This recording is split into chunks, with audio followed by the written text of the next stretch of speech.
Sveiki. Pereitą naktį šiaurės Lietuvoje būta 30 laipsnių speigo ir viršytas 72 metus savo eilės laukęs vasario 17-osios šalčio rekordas. Bet pažvelgime, kas bus toliau. Artimiausią parą orus Europoje lems kelios žemo arba žemesnio ir kelios aukšto arba aukštesnio slėgio sritys.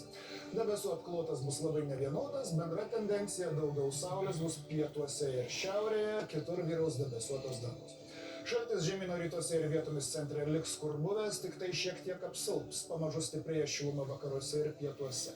Romoje rytoj daug saulės ir 15 laipsnių šilumos, Barcelonoje saulė pro debesis ir taip pat 15, Paryžiuje palis ir šils iki 9 laipsnių, Londone debesuota ir 6 laipsniai šilumos. Berlyne debesuota ir 2 laipsniai šalčio, Varšuvoje taip pat debesuota, pasnigs ir 1 laipsnis šalčio. Šiandien Lietuvoje buvo šalta ir saulėta diena. Artimiausią naktį dangų pradės traukti debesis, beveik visur apsiniauks, vakarinėje šalies pusėje pasnyguriuos. Diena bus jau apniukusi, daug kur pasnigs, bet vėl labai negausiai. Vėjas naują sniegą gali lengvai pustyti. Artimiausią naktį speigas jau nebegresia, bet šals nevienodai. Šaltis trauksis į rytus, dėl to paryčiais bus nuo 90 laipsnių prie jūros iki 18-20 šalies rytuose, vyraus 12-14 laipsnių. Diena bus nuo 5-6 šalčio vakaruose iki 90 rytuose. Kitaip tariant, žiema dar išliks. Artimiausią parą dangus apsiniauks, naktį pasnigs šalies vakarinėje pusėje, dieną daug kur, bet ir naktį ir dieną labai menkai.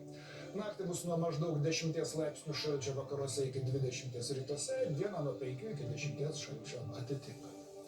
Ketvirtadienis debesuotas, daug kur pasnigs, bet ir vėl labai negausiai. Naktį bus nuo 4-5 laipsnių šalčio vakaruose iki 13-14 rytuose, dieną nuo 2-8 šalčio atitinkamai. Penktadienį bus pragiedrėjimų, diena ir saulės, vietomis pasnigs, bet ir vėl mažai, menkai.